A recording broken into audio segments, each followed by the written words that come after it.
प्रिय विद्यार्थियों नमस्कार। मैं डॉक्टर चंदन प्रकाश, लेक्चरर इतिहास विभाग, वीर विरमदेव राजकीय स्नातकोत्तर महाविद्यालय जालोर में अपने पर्सनल यूट्यूब चैनल पर आप सभी का हार्दिक स्वागत करता हूं। प्रिय विद्यार्थियों, आज हम BA part second year paper second के अंतर्गत पुनर्जागरण का महत्व एवं परिणाम के बारे में अध्ययन करेंगे। पुनर्जागरण का काल यूरोप के मध्यकाल एवं आधुनिक काल के मध्य का संक्रमण या संक्रांति काल है।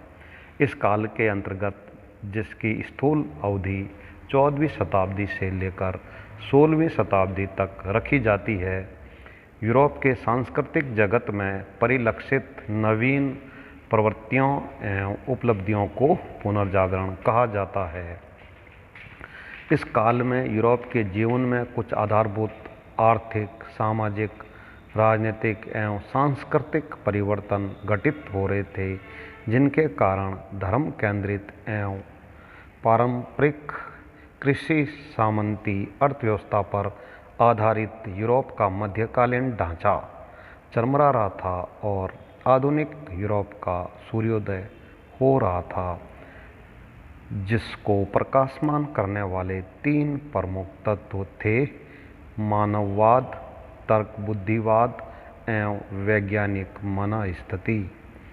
इन नवीन तत्वों की सबसे प्रखर अभिव्यक्ति यूरोप के साहित्य, कला एवं विज्ञान में हुई। पुनर्जागरण के क्या परिणाम निकले? पुनर्जागरण के परिणाम न केवल स्थायी एवं दूरगामी थे, बल्कि युग परिवर्तनकारी थे। इन परिणामों का अध्ययन निम्नलिखित शीर्षकों के अंतर्गत किया जा सकता है। नंबर 1, मानव केंद्रित चेतना का उत्कर्ष। पुनर्जागरण के मध्यकालीन धर्म केंद्रित चिंतन की धुरी को बदलकर मानव केंद्रित बना दिया और आधुनिक युग के विकास के साथ क्रमशः मानववादी चेतना एक परम मूल्य के रूप में प्रतिष्ठित हुई। पुनर्जागरण काल में अनेक मानववादी विचारक हुए, जिनके अनुसार मानव के क्रियाकलापों एवं गतिविधियों का आधार स्वयं मानव होना चाहिए। मानव किसी पूर्व निर्धारित धार्मिक भूमिका का यांत्रिक एवं जड़ पात्र नहीं है। वह एक स्वतंत्र, चिंतनशील एवं सहज अनुभूतियों से युक्त इकाई है, जिसे अपने वास्तविक एवं प्रत्यक्ष लौकिक जीवन के उत्कर्ष एवं आनंद के लिए प्रयासरत होना चाहिए। मानव जीवन का उद्देश्य परलोक या आगामी जीवन को सुधारना नहीं है, जैसा कि धर्माधिकारियों का मानना था, बल्कि अपने वास्तविक एवं तात्कालिक जीवन परिवेश एवं संसार को अधिक जीवंत, उल्लासपूर्ण, सार्थक एवं उपयोगी बनाना है। नंबर 2 है बुद्धिवाद या विवेकशील दृष्टिकोण का उदय। पुनर्जागरण युग की एक महत्वपूर्ण देन मध्ययुगीन धार्मिक अंधश्रद्धा के स्थान पर बुद्धिवाद या विवेकशील चेतना का उदय था। अब किसी भी बात पर सिर्फ इसलिए विश्वास नहीं किया जाता था कि वह किसी धर्म ग्रंथ में लिखी हुई है या किसी धर्म गुरु द्वारा कही गई है। लोग अपनी बुद्धि एवं विवेक के प्रयोग से कथनों की तार्किक संगति एवं सत्य से संतुष्ट होना चाहते थे। बुद्धिवाद के उदय ने आधुनिकता का मार्ग प्रशस्त कर दिया, क्योंकि बुद्धिवाद आधुनिकता का प्रमुख लक्षण है। नंबर 3,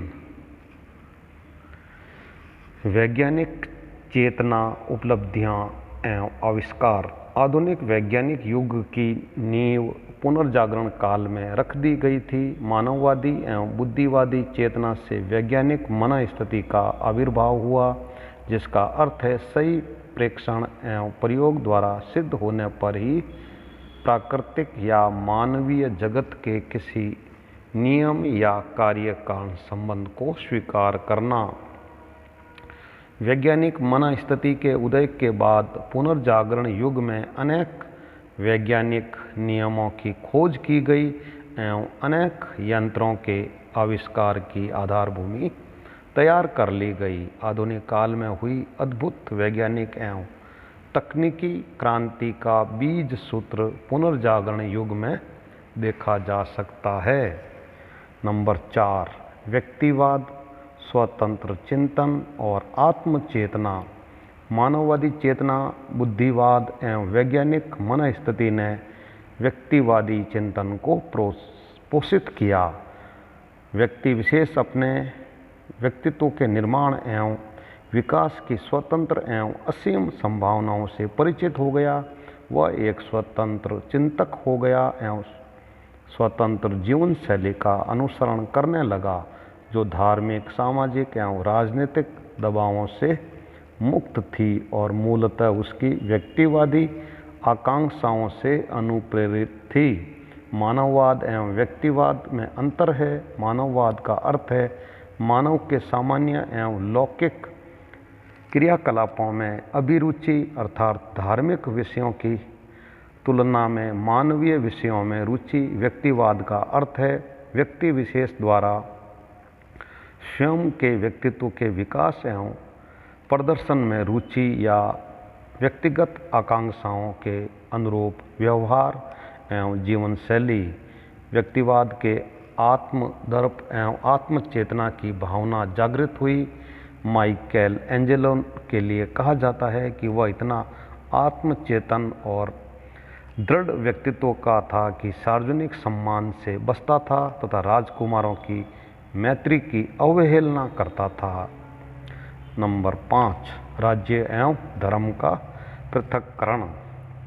मध्यकाल में राज्य एवं चर्च अन्योन्याश्रित थे, अर्थात एक दूसरे पर आश्रित थे। पुनर्जागरण युग में एक और चर्च के प्रभाव में कमी आई, दूसरी ओर बड़े राज्यों का उदय होने लगा।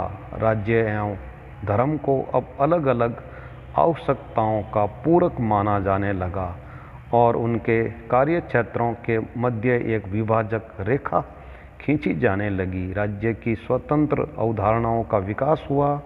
पुनर्जागरण के प्रमुख राजनीतिक चिंतक मैकियावली ने अपनी कृतियों में चर्च एवं पादरियों का बहुत उपहास किया। अपनी पुस्तक हिस्ट्री ऑफ फ्लोरेंस में मैकियावली ने लिखा है कि पोप एवं पादरियों ने इटली की एकता में बाधा पहुंचाई एवं इटली को जानबूझकर विभाजित बनाए रखा ताकि इटली वासी उनसे शांति का आशीर्वाद लेने उनके पास बार बार आते रहें।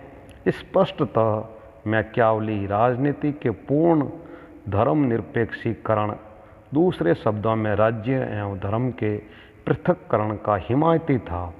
पुनर्जागरण युग में इस प्रकार के विचार अनेक बार व्यक्त किए गए एवं इस दिशा में कुछ प्रयास भी किए गए। नंबर 6 है धर्म सुधार की आवश्यकता। पुनर्जागरण युग में तत्कालीन चर्च एवं उसके परंपरागत विश्वासों की अनेक दुर्बलताएं प्रकट हो गई। चर्च का एकाधिकार एवं प्रभुत्व कम होने लगा। धर्म की लोकप्रियता को बनाए रखने के लिए धर्म सुधार की आवश्यकता महसूस की गई। इस प्रकार प्रोटेस्टेंट धर्म सुधार आंदोलन का जन्म हुआ। पुनर्जागरण युग में मानवतावादी विचारकों द्वारा चर्च एवं धर्माधिकारियों के प्रति दिखाई गई उपेक्षा ने धर्म सुधार आंदोलन की पृष्ठभूमि तैयार की। नंबर 7 है राष्ट्रीय चेतना का उदय। राष्ट्रीय चेतना का या राष्ट्रवाद का उदय पुनर्जागरण युग की एक महत्वपूर्ण देन थी।